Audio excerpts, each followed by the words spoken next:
नमस्कार। 10 साल पुराना निर्भया रेप केस आपको याद होगा।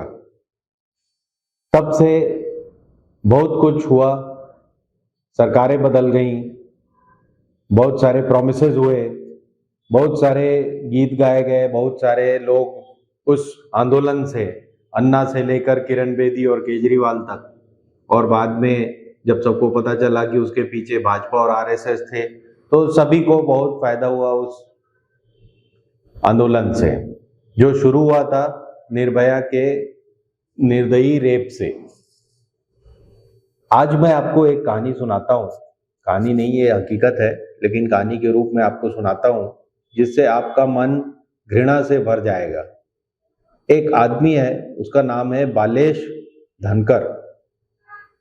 ये बीजेपी की ओवरसीज संस्था का, जो ओवरसीज फ्रेंड्स ऑफ बीजेपी नाम की एक संस्था बना रखी है, दुनिया भर में से जो एनआरआईज हैं वो उसमें पैसा डालते हैं, वहां से अपने कार्यक्रम कराते हैं भाजपा के पक्ष में। ये ऑस्ट्रेलिया में, ये बंदा जो है धनकर, ये ऑस्ट्रेलिया में ओवरसीज फ्रेंड्स ऑफ बीजेपी का प्रेसिडेंट था। अब सिडनी के डिस्ट्रिक्ट कोर्ट ने इसे 54 केसेस में, जिसमें से 39 रेप केस हैं, उसमें इसे दोषी पाया है। 39 रेप केस जिसमें इसे दोषी पाया गया है। इसे मई में इसे फिर से कोर्ट में लाया जाएगा और इसी साल इसे सजा दी जाएगी। ऑस्ट्रेलिया में रेप की सजा, एक रेप की सजा आजीवन कारावास है। अब इस जन्म में तो इस धनकर महाराज का जेल से निकलना बहुत मुश्किल है। ये जानकर वो कोर्ट में ही फूट फूट कर रोने लगा। लेकिन ये करता क्या था? ये ओवरसीज फ्रेंड्स ऑफ बीजेपी का प्रेसिडेंट करता क्या था? ये कोरियन महिलाओं को, ये वही कोरिया है जहां अभी भाजपा के प्रमुख, हमारे प्रधानमंत्री वहां जाकर कह रहे थे कि भारत में जन्म लेना एक लोगों को बड़ा एक अभिशाप सा लगता था। ये उसी कोरिया की लड़कियों को बहला फुसलाकर अपने घर लाता था, उन्हें शराब में या आइसक्रीम में डेट रेप की गोलियां खिलाकर, यानी बेहोशी की गोलियां खिलाकर उनके साथ रेप करता था। फिर उससे उसका मन नहीं भरता था, वो एक अपने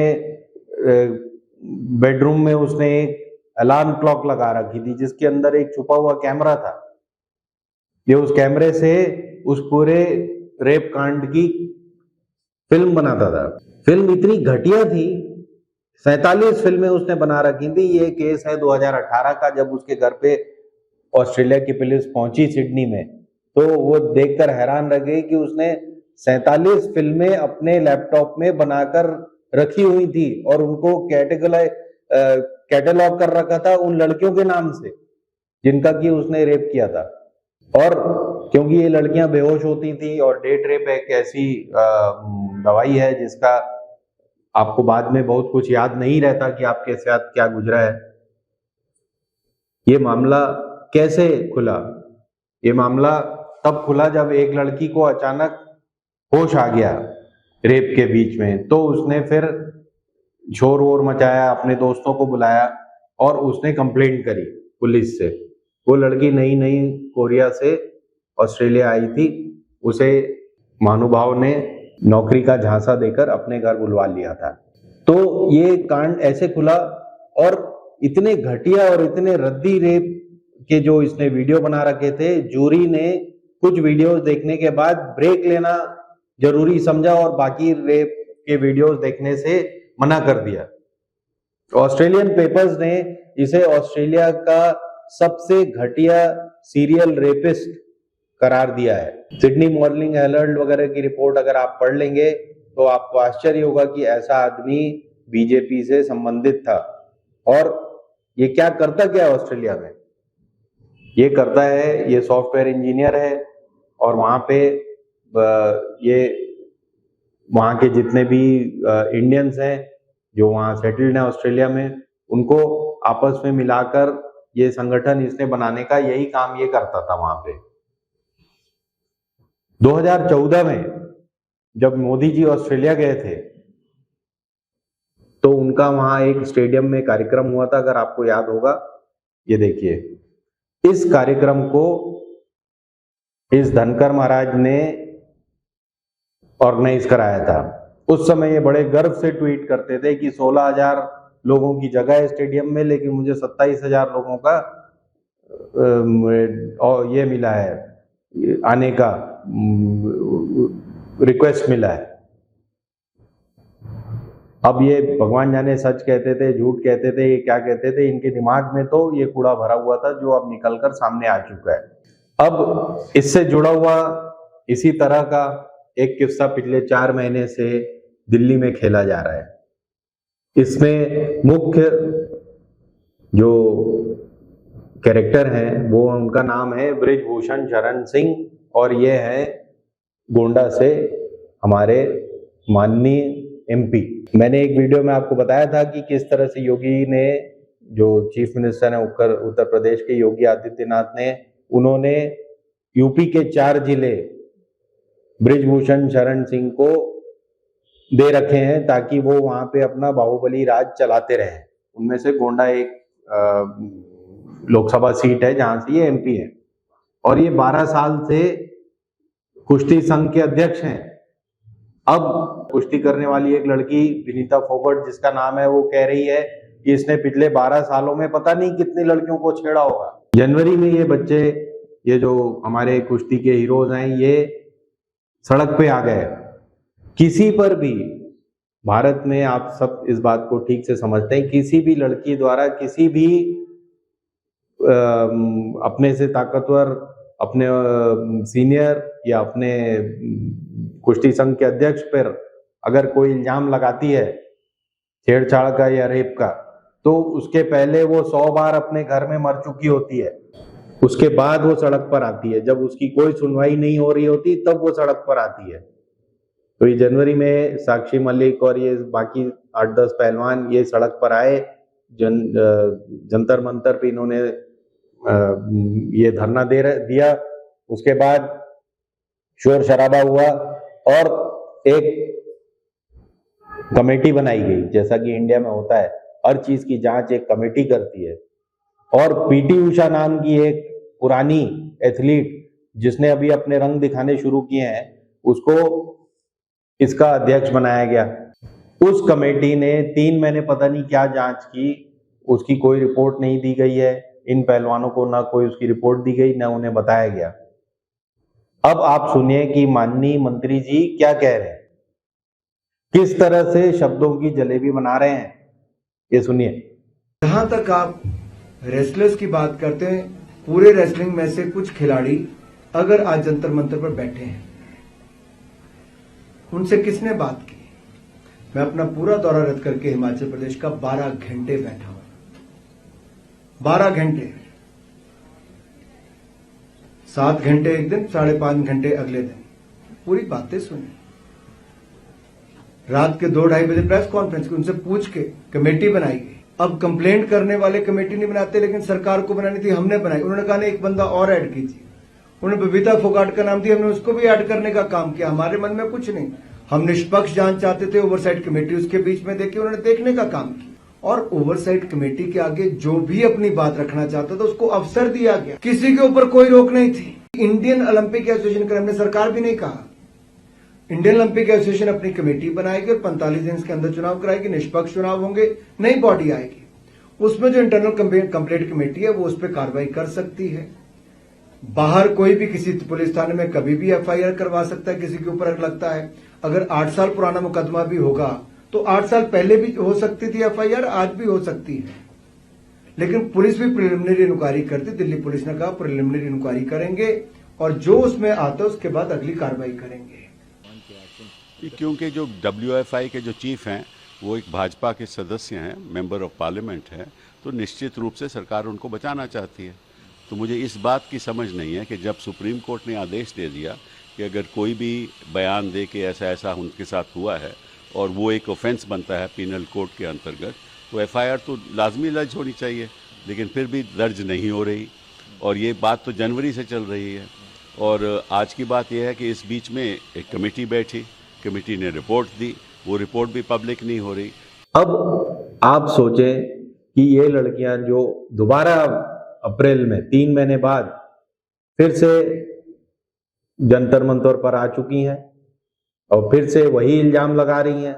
उनका कहना है कि उन्हें सुना गया लेकिन कुछ नहीं किया गया। उन्होंने जाकर पुलिस स्टेशन में FIR दर्ज कराने की कोशिश की, वो भी नहीं दर्ज की गई। फिर ये अब कोर्ट पहुंचे तो वहां दिल्ली पुलिस कह रही है कि हम जांच करने के बाद FIR लिखेंगे। अरे भाई, कितनी जांच करोगे? 3 महीने जांच की, कमेटी ने जांच की, PT उषा जी ने जांच की। अब PT उषा कह रही कि नहीं, सड़क पर नहीं आना चाहिए इन लड़कियों को। उसके बारे में साक्षी क्या कह रही है वो सुनिए। कमीशन है, वो लोग पहले थोड़ा तो डिसिप्लिन तो होना चाहिए, है ना? तो they should come to us earlier if they have a real problem. Instead of coming to us, they have gone straight away to street. No, it is not good for the sports, not only for the residents. ये बात सुन के बहुत दुख हुआ क्योंकि एक महिला खिलाड़ी हो के वो महिला खिलाड़ियों की नहीं सुन रहे हैं। हम बचपन से उनको फॉलो करते आए हैं, कहीं ना कहीं उनसे इंस्पायर्ड भी हुए हैं कि उन्होंने देश के लिए इतना अच्छा किया है और हमें उनसे प्रेरणा भी मिली है। लेकिन एक महिला हो के अगर वो ये बात बोल सकते हैं ना, तो मतलब कहाँ डिसिप्लिन कर दिया। हम तो शांति से यहाँ बैठे हैं और हम बैठते भी नहीं यहाँ अगर हमारी सुनवाई हो जाती तो। 3 महीने वेट करने के बाद भी सुनवाई नहीं हुई, इसीलिए हमें ये मजबूरन करना पड़ रहा है।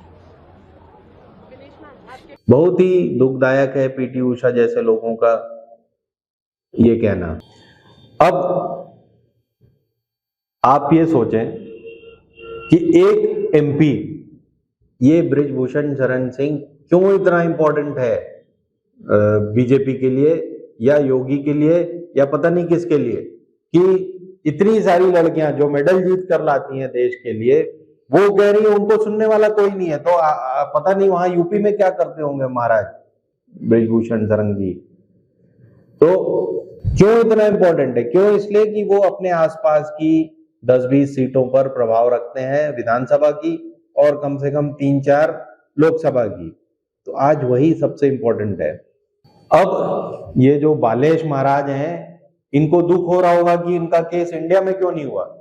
इंडिया में होता, कमेटी बैठा दी जाती, 3-4 महीने इधर उधर लहराते और फिर ये कोरियन विमेन अपने देश चले जाती, यहाँ कोई पूछने वाला नहीं होता। ये स्थिति आ गई है। 12 साल पहले जिस आंदोलन से ये शुरू हुआ था, ये पूरे रेप के खिलाफ और महिलाओं के उत्पीड़न के मामले शुरू हुए थे, उसके बाद मी टू मूवमेंट शुरू हुआ और सब दुनिया भर की कहानी होने के बाद आज हम वहीं के वहीं खड़े हैं। क्यों खड़े हैं? क्योंकि जो एक बार सरकार में आ जाता है वो फिर उन्हीं चीजों को दोहराना शुरू करता है जिसके खिलाफ उसने पहले से सरकार में आने के पहले आवाज उठाई थी। अगर आपको कुछ भी हमारी लड़कियों के बारे में या हमारे इस विषय के बारे में कुछ भी अगर सोच है आपकी, कुछ भी विचार आपके मन में आते हैं, तो सोचिए कि साक्षी महाराज, सेनगर, ये सब रेपिस्ट हैं, ये किस पार्टी में है अभी? और ये रूलिंग पार्टी है तो इनके खिलाफ क्यों नहीं कोई कदम उठाती? आप अपने दोस्तों को बचाने में लगे रहोगे, शब्दों की जलेबियां और भाजी बनाते रहोगे, तो इससे संदेश क्या जा रहा है? ये एक पक्ष है।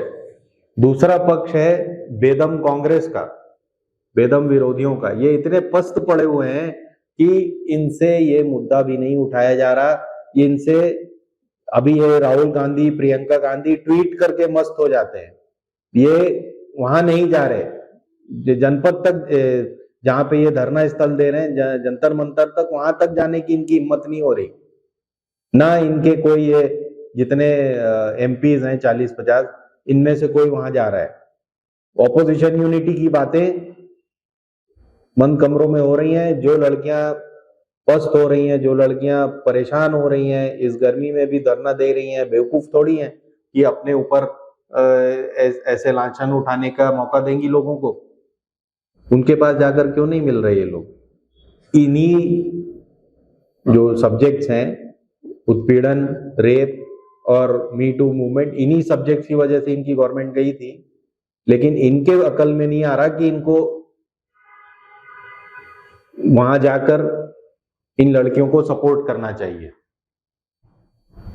अब आप लोग सोचें कि ये हरियाणा की लड़कियां और हरियाणा की माताएं बहनें और फैमिली वाले वहां उनको जाकर सपोर्ट नहीं कर रहे हैं, किस तरह के देश में हम लोग रह रहे हैं? सोचें, क्योंकि अंत में हिंदुस्तान ही जिंदाबाद है।